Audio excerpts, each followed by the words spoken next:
There's nothing like cracking that cellophane and pulling that record out. It just smells great.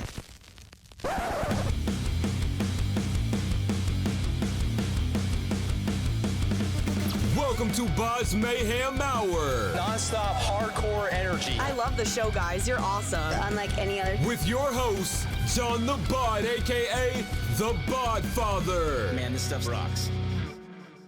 This is Mark Zavon of Kill Devil Hill, and you are listening to BODS Mayhem Hour. The views and opinions of the guests do not necessarily reflect the views and opinions of BODS Mayhem Hour, its staff, affiliates, or sponsors. Parental discretion is advised. Welcome to BODS Mayhem Hour. Hey everybody, welcome to BODS Mayhem Hour. I am your host, John the Bod, aka the Bod Father. And as always, I bring you guys and gals awesome interviews. Today it's an honor and a privilege to welcome my friend back, Mark Zavon of Kill Devil Hill. And Kill Devil Hill will release their third album entitled Seas of Oblivion on September 20th via Legend Recordings. And you want to check out singles that are out right now: Blood in the Water, You Can't Kill Me, California, Before the Devil Knows. That's a great damn song. And Playing with Fire. I'm telling you folks right now, I got to review this album and I didn't want to take it out. I'll just say that right now. These songs are lit.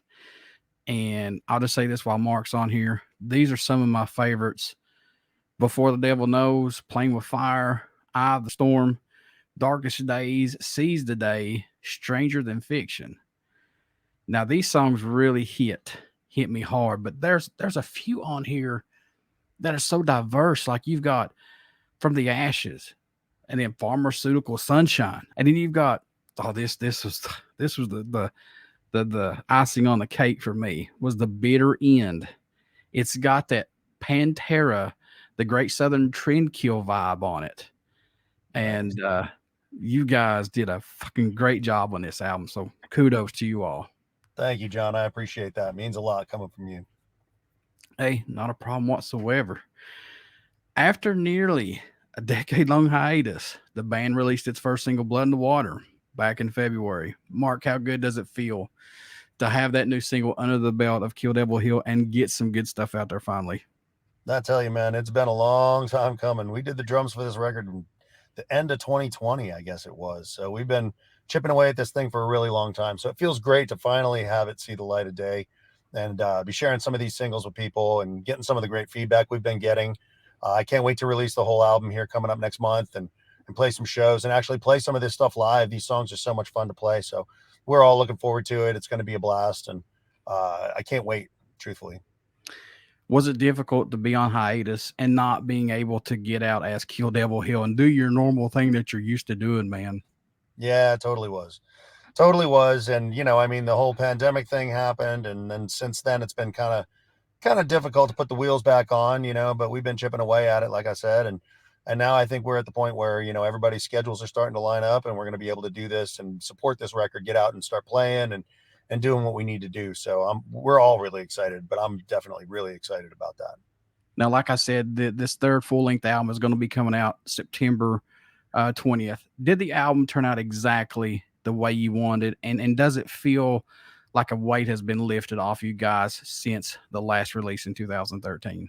Man, I don't know if anything ever comes out exactly like you want it to. It's always, you start at this one point and you've got the end in mind. And then you go through this whole maze of whatever it takes to get it done. And you wind up at the end of it thinking, well, it wasn't what I expected, or maybe I like it more, maybe I like it less, but at the end of the day, I'm really proud of what we did. I think this record's our best record. I think that people are going to be surprised. I think that a lot of people kind of wrote us off, when Vinny and Rex weren't in the band anymore. And I think that they, that's kind of short-sighted because Dewey and I have always kind of been at the center of the writing process and the recording of the stuff. So it's going to sound like us. If it's me and Dewey, it's going to sound like us no matter what. So, but yeah, I'm really excited about it. And, I can't wait for people to share in that, to get a chance to hear some of the stuff, some of the diversity. Like you say, there's some stuff that's way outside the box for us. We had kind of a narrow window we were shooting for on the first two records, but with this one, we kind of stretched out a little bit and tried a couple of new things. And, it's kept it interesting for us, especially with a long hiatus like we had. And I think people are going to hopefully people respond to that. Dude, if people don't respond to this, and I'm just a music lover of all music, and good music's good music, period. If people don't respond to this in a good way, man, there's something wrong. And I'm sorry, folks, you can knock me all you want to, but I followed this band and Mark knows I followed this band ever since they first came out. And I've seen their struggles and their ups and downs of where they've come from. And this album is gonna blow your mind. And I'm not saying that because Mark's on here. I'm just saying this thing is a roller coaster of some music. So there you go, my friend. Thank you. Appreciate that. Would you say this album is more diverse than previous albums from Kill Devil Hill? Do you think it's got more of that roller coaster feel or no? Yeah, I think it's got, we've got some stuff that's a little slower, maybe a little bit more emotional, than some of the stuff we've done in the past. And, like I said, man, it keeps it interesting. When you're doing stuff like that, at least you're not trying to write the same song over and over. At least you can try something new and see what people think of it. And we certainly liked it. I mean, I know one of those songs is Dewey's favorite song on the record, and I think it resonated with some things that were going on in his life at the time. And you can hear that in the emotion in his vocal performance. So, I think that translates really well, not just for him, but for the people who are going to listen to it and hear that emotion. Man, I got to say this too. Dewey's vocals on this is more powerful and more confident than say the previous two. I mean, he is singing with conviction. You can actually feel what he's singing. And I don't mean that in a bad way. I mean in a good way. He is absolutely pouring it out on this one. Agree. Definitely. Yeah. He's come a long way as a vocalist just in, the years that he's been doing it, but he also went through some changes, personal changes. It's not really my story to tell, but he's definitely got, focused in a way that I haven't seen him be since we started this band. So that's exciting because, when he's focused and pointed at the same goals that I am, that we are, that just makes everything easier to achieve. And, that's exactly what happened in the studio. What was the approach for this album when you first started writing on it and getting some ideas for what was your guys' approach on it? What was you looking for? Well, I don't know if we were really pointed at a particular thing. You write songs and then you kind of see what sticks, So we had written songs. I mean, these songs, some of these go back to when Rex was still in the band. We actually went in a studio and tracked a few songs when Rex was still in the band for, some of the stuff that's actually on this record. But re-recorded obviously since then. But we just wrote and we had that downtime. So we wrote a bunch of songs. There's a stack of songs. I mean, there's probably another record's worth of material sitting there right now that we didn't use for this one. Jeez. So yeah, I mean, there's just a ton of stuff. So you write and do all that stuff and you've got a stack of demos, a stack of songs, and then you start playing them live, get in a room, start playing them live, and you figure out what sticks, what's everybody responding to, it's like, hey, let's play that one again. That one's really working. Or maybe something you thought was going to work didn't work at all. It's like, I don't know, maybe it needs some work. And so, you start bouncing it off the other guys and you find out what's going to be the strongest stuff. And that's what we did. How's the fans' feedback been so far on the releases of these new singles, man? What are you seeing back that's good? And what are you seeing about the fans saying, trim this or trim that, man? What are you seeing back so far? Man, it's been really positive. I'm actually kind of surprised how positive it's been. I keep waiting for, all the negative comments or something, somebody trying to burn us down, but it really hasn't. We haven't had much of that, and I'm grateful for that. And there are people that are surprised, like I said, that we're still doing this and that it still sounds as good as it does, even without a couple of famous guys in the band. I mean, not that Matt Snell from the original guy from 5 Finger Death Punch isn't, a famous guy too, but those guys were legacy guys, and I'm always going to be super grateful for all they did for this band and for the contributions they made. I mean, we couldn't be here without them. If I'm being honest, it was, those guys that really paved the way for Dewey and I to see the light of day. And so, I'm always going to be grateful for that. And, but I mean, it's time to turn the page. It's time to move on, and show people what we can do without those guys. And so I'm glad we're going to get a chance to do that because it's been a long time coming and I am excited about it. Like you said. And you know what, man, I'm glad to see. And he gets tickled at me every time I call him this, the well-traveled Johnny Kelly who plays in every single band that's out there right now. So that's true, right? Yeah, you got him and you got, like you said, Matt. What have they brought to this band, man, that might have been missing? I'm not knocking Rex or Vinny or anything like that. I'm just saying, what have they brought possibly to light some fire under you guys? Well, I mean, they're both great players. They're both stellar pro players. You know, Johnny in the studio, he's amazing. I don't know how many songs he tracked so many songs in the studio. I think I lost track of how many it was. I mean, he just is like a juggernaut in there. And it's, you know, you would think that after getting a few 3-4 tracks, you know, in a day in the studio, he'd run out of juice, or you'd start to hear it in his playing and you'd be like, all right, I think we're done for the day. But it's not like that. He's got all kind of energy, and he's still able to, even after, you know, putting in a bunch of hours, he's still able to kind of push and pull while staying in the pocket, you know what I mean? Which creates a great feel, you know, and that's what these songs have, is that killer feel that Johnny has in the studio. It's pretty special. So, you know, I'm really glad we were able to capture that. And then Matt, of course, he's a monster on the bass. He's an animal. Yeah. Yes, exactly. So having him on board has been a super huge blessing for us. I mean, the guy, not only is he, you know, a great bass player, but he's a great guy. And he's also he's got a good head for business. So he's got a lot of connections, and we've been able to kind of put some of those to use and work together, you know, kind of putting things together, because, you know, it's kind of turned into a bit of a DIY industry, you know, at least our level. And so if we're, you know, trying to make things happen, sometimes you got to do a lot of that stuff, cross those T's and dot those I's yourself. And, you know, having some of those connections and having him on the team helping do that, you know, it really makes life a lot easier. What led the track Blood in the Water to be the first song released off this album? Because I know there's other bangers that could have been the first one off this one, but what led that one to be it? You know, we were on the fence about all that. And I don't even know if I could point at one specific thing that was the reason why. Yeah. But we had shot a video for it.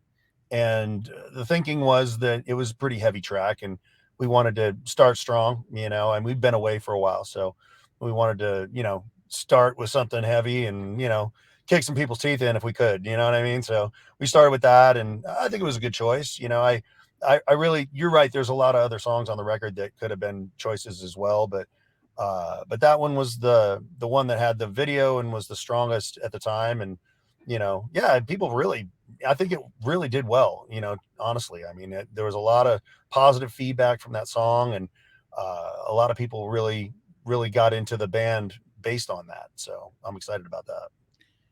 Do you feel this new album had to come out swinging for Kill Devil Hill after the pandemic and after the hiatus, or no? Yeah, I think, you know, we got a lot to prove, you know. I mean, it's basically a new lineup. Yeah. People really haven't heard us play together. So it's like, we got to show people what we can do. We got to put our name back on the map, you know. I mean, it's time for us to, you know, get back out there and do what we're supposed to be doing. You know, we've been down for a long time, and it's too damn long. So it's time to get back out. Mark, was there a track for the album that totally ended up sounding different than what it was intended to? Was there one that kept changing, or no? Boy, I'd say Ashes was one that was probably the furthest outside. I mean, that thing almost borders on country. I mean, it's like, that thing is, it's definitely a heartfelt deep dive emotionally, you know what I mean? And so, you know, it was something that, you know, when we first wrote the song, we didn't really have a sense of what the treatment was going to be. And the more we got into it, the more it just had this kind of a stripped down kind of a feel to it. And yeah, so I think that's probably one that was the hardest left turn, you know, for us. Yeah, man, I'm glad you mentioned that song, because that's the song I was sitting there listening to when it first came up. I was like, whoa, whoa, this is a different way for Kill Devil Hill. This is good. This is kind of like the relaxing part of the album. You know, it's kind of like, oh, just sit back and relax and just take a breath, and then wait for the other songs to kick in, and they did. But then you got those other ones. I was like, oh man, it's a buffet of flavor of music, folks. So imagine going down that line of a buffet of music. There you go. That's what you got. So yeah, and we threw that Sabbath cover, the Solitude. That was sort of an afterthought. We had done that, Dewey and I, during our downtime, you know, just basically at my studio. We were screwing around with it, you know, kicking around covers. We both love Sabbath. And so it was like, oh, Solitude. Yeah, we should do that. He was singing that melody, and I was like, oh man, that's perfect, you know. And so we had done the cover, and it was sitting there, and we wanted to close out the album with something super mellow like that. And so we were like, oh, let's just throw that on at the end. And so we did. And that one turned out pretty cool. He did a great job singing that one. He knocked it out of the ballpark, man. I'm telling you. I was just like, man, this is good. This is ear candy. Ear candy. Yeah, his pipes are stronger than ever, man. I'm really excited for people to get to hear him sing again. I think a lot of people kind of overlooked him. I think he's pretty underrated as a vocalist. And so, I'm really excited for people to get a chance to see what he can do. Any track standing out more to you than any right now on this album? I know these are your babies. I totally get it. But are there any that stand out for you personally or no? I would say Pharmaceutical Sunshine's probably the one, that I think stands out the most. I mean, it really has a lot to do with what's going on with, the opiate epidemic that's going on, what's going on in the real world. A lot of the stuff, I mean, a lot of our material is kind of, I don't know, piratey and sort of, kind of has that kind of a fantastic vibe or whatever. It's like it's outside, like kind of ethereal, you might say, or whatever. I don't know. It's not really focused on current events or anything like that. But that one, Pharmaceutical, is a little bit more involved. And I think that there are a lot of people, in fact, I know people personally that have things like that going on in their life, that are affected by those types of pharmaceutical situations. And, this song deals with that in an emotional way, that can connect with people in a way that I think a lot of the other, songs that we've released in the past can't. So I'm excited for people to hear that. We've got a video for that. It's going to be coming out next month as well. So this has been boiling since 2013 for you guys. But how long have you been setting on these songs to re-record them and then finally get these out? How long has it been in your back pocket with these? Man, some of them are pretty old. I'll be honest. The demos for some of these are pretty old. But then, some of them were brand new. Some of them were written during the process, like literally, when we were getting ready to track the drums, some of the songs were written right during those sessions, so it's kind of a little bit of both worlds, and it's weird. Like I was saying early, you don't know if something's going to stick or not until you get it in a room and start playing it with somebody. So these demos that Dewey and I had recorded years ago, we didn't know. I mean, most of that stuff's tracked with like, canned drums anyway. So you don't really know what it's going to feel like until you get in a room and start playing it.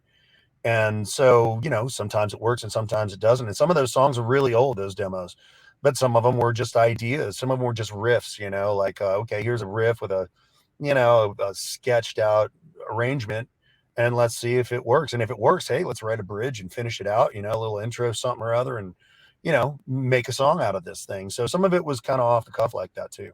I like hearing those stories, man, because those backstories are awesome. Everybody just thinks that they're just brand new songs, and they're not. I mean, these are songs stored 10, 15 years ago, even longer. Yeah, some of that stuff. I mean, there's stuff that was written for the first record that still hasn't come out. So I don't know. I mean, will we ever release those songs? I don't know. Maybe. I mean, there's just a big stack of stuff, and so you have to kind of decide what's best for the time and what's best for the record, and those are tough decisions sometimes. It's like, oh, I really like the song, I really want it to be on there, but if everybody else isn't feeling it, then why, it doesn't make sense, to go any further with it. Yeah, that was going to be my next question, though. With all these songs that you had written for this album, I know you said there's enough worth for another album. You think they'll see the light of day, Mark, or no? Possibly? Oh, sure. I hope so. Yeah. I don't know, but who knows what the future holds, right? I mean, we all hope for the best, prepare for the worst. But at the end of the day, yeah, I think we'll do, another record. I think, this is going to be our gateway, to get this band back on the map, and hopefully, there will be demand for another record. So, we can only hope for that. But obviously, I feel really strongly that this is our best record, and that when people get a chance to hear it, they'll agree with me. I know you guys have been doing this for a very long time, but is the track listing placement important for your album or EP releases? Yeah, I think it is. Maybe I'm old school. I know people just listen on, like they just listen to singles or they make their own playlists. But, when I guess I've always tried to put a record, like the sequence of a record together in a way that kind of has a flow to it. Like you could listen from beginning to end and it kind of has a vibe. So I hope that it has that. I feel like it does. And, but yeah, you're always at the mercy of people who are going to do whatever they want with their playlists or doing whatever they're going to do anyway. As long as they like the music, I don't care how they listen to it. And did you guys feel like a full-length album was suited better than an EP at this time for Kill Devil Hill with this release? Yeah, we talked about that stuff. And, I just felt like, especially because, we've been away so long and we needed to kind of put our name back on the map, it was important to make a kind of more of a bold statement and just say, hey, look at all this stuff. We've got all this stuff. check it out, and that's why we've been releasing singles this year. We've been kind of, once a month or so trying to, put out a song, try and get people back into the band, back interested in what we're doing, and, give them a taste of what we've been up to. So when they finally have access to the entire record, I hope that, they'll really understand that, this band is something special, and, we're ready to be back on the map, back on the road. What's the growth musically you've seen from yourselves working on this album that impresses you the most, if anything, with this new core?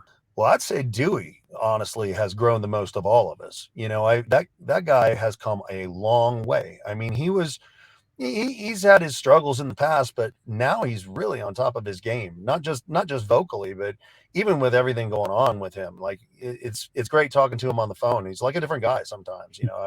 I'm really impressed with all he's done for himself, and he carries himself with a lot more confidence. It's funny that you mentioned confidence, that you heard the confidence in his vocals, because that's kind of a theme that's different in his life now than it used to be, and it's a really welcome change. I'll be honest. I mean, I always felt like Dewey's kind of like my little brother in a lot of ways, and to see him come so far and to do all that work and really clean himself up and get himself in shape and take care of things the way he has. I'm so proud of him. I can't even tell you, so, he really has, stepped up to the plate and made this record something special. And, I'm really excited, like I said, man, for people to see what he's capable of. Yeah, I'm very happy for Dewey. And you get that first taste of confidence, man, watch out. That's all you need. Yeah, right. Dude, the guy's a fireball on stage. It's amazing. I think he's one of the most underrated frontmen in the business, truthfully. I mean, like, I may be a little bit biased, but I've seen him do stuff. I'll tell you right now, I have seen him do stuff that you wouldn't believe, so I've been there for that, and I know what he's capable of. So I can't wait to share that, like I said, with a lot of other people. So Chris Collier produced this album. He's worked with a lot of great bands, but how's working with Chris, man? Oh, he's the best, man. That guy, yeah, he's the best. He's such a cool dude. He's the best, most down-to-earth cat ever, even though he wouldn't have to be. He can play and sing anything. Like, he's the best drummer. He's the best guitar player. I mean, he could get in and play all the tracks on our record probably better than us, But at the end of the day, he just had really good input and knew what he was doing. Like, he knew what he was going for. And when we got to a point where we needed something, he was right there with suggestions, right there to help us out, and was flexible with us when we needed him to be. And so, yeah, I can't thank him enough. I mean, the guy was amazing, truthfully amazing. Did he get something out of you guys that possibly no one else could have got, maybe?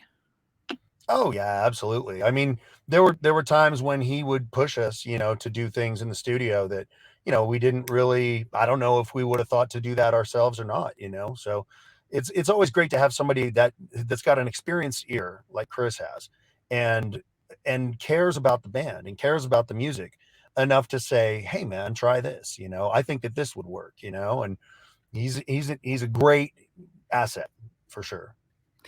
So we're going to throw out Kill Devil Hill out the window for just a few minutes, man. We're going to focus just solely on Mark Zavon here. All right. So if you could write an album equivalent to your favorite band's album, which album would that be?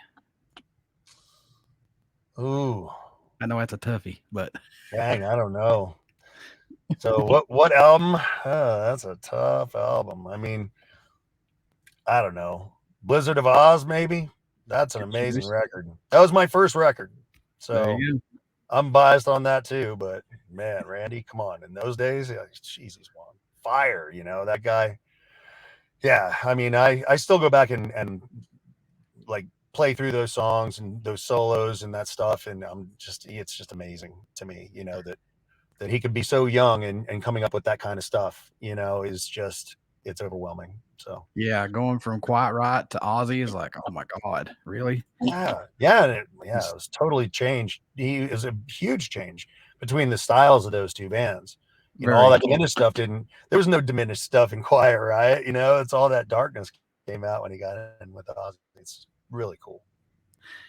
What's been your most memorable show that the band has been a part of that you still can't believe that Kill Devil Hill was a part of, possibly?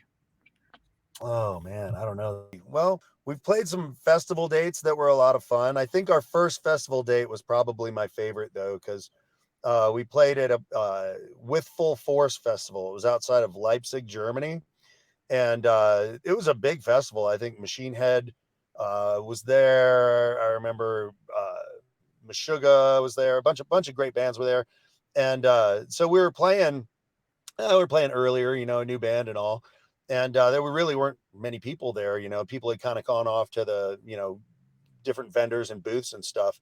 So it was pretty empty when we started, but by the time we were done, there was a big crowd in front of us, probably 7,000-8,000 people. And they were really into it. You could tell they were super into it. And it was funny though, because it was, like I said, our first festival date. So my pedal board, they had put it all the way out to the front of the stage, and the stacks are in back. And so I'm like, I play the first song and I'm like, man, I got to turn my guitar up a little bit. So I go back to the back and turn up my guitar. I got to about 1 foot away from the amp and I ran out of cord. So I'm like, oh no, I can't reach my amp because it was too far to the front of the stage where I was plugged in. So it was kind of funny. We had a couple of those Spinal Tap moments at that show. Actually, about halfway through the set, Vinny's kick drum pedal went out.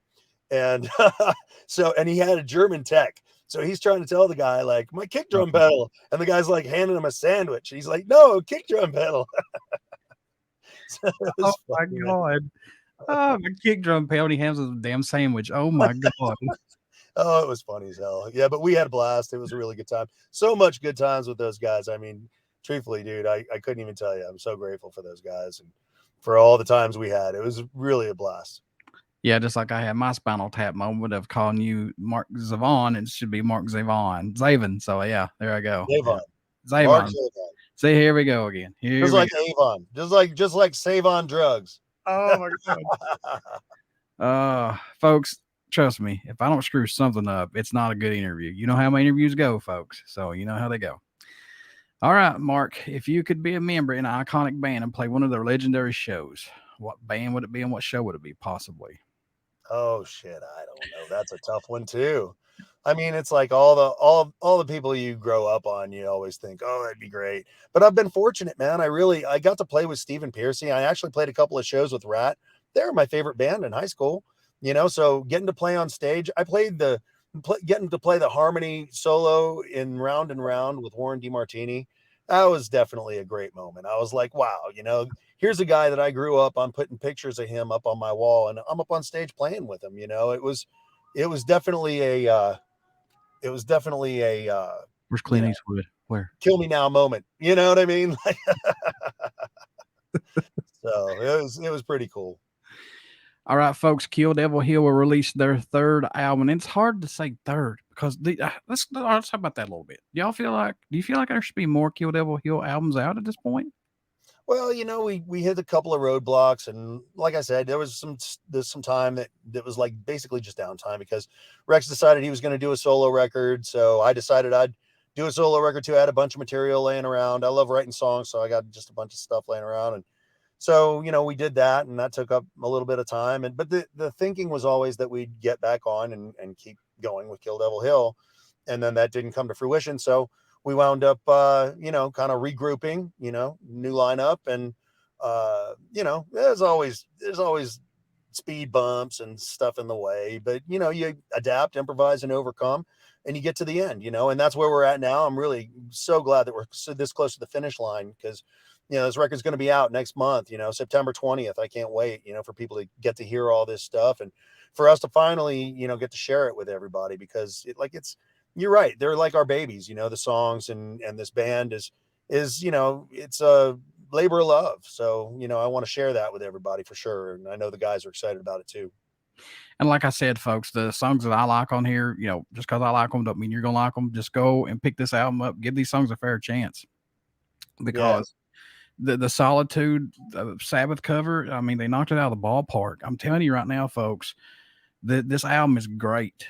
I got to thank Raquel for letting me do a preview of this and Mark as well, because I'm telling you, after this interview, I'm going to go back and listen to it later again at night. So, well, thank you, John, for having me on. I really appreciate it.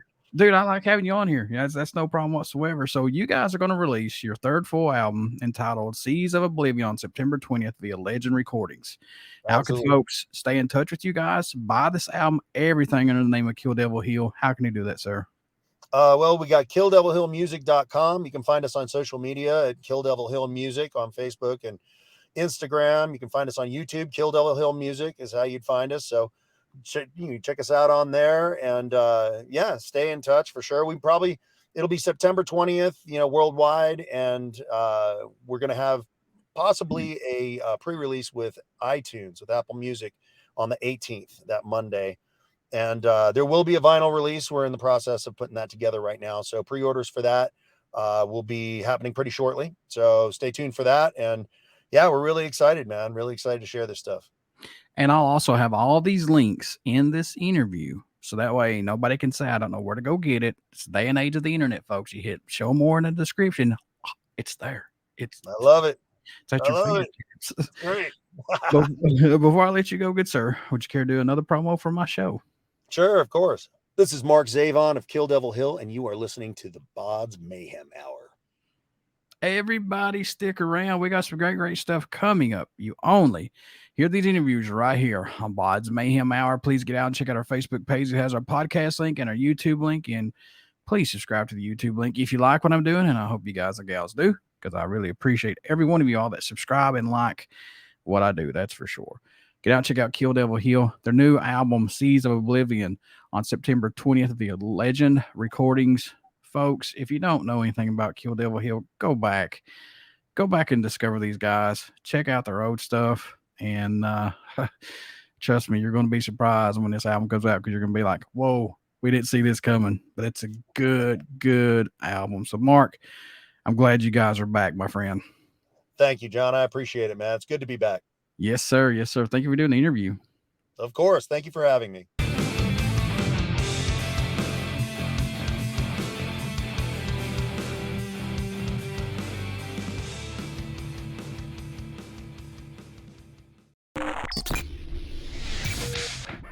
You're listening to BODS Mayhem Hour.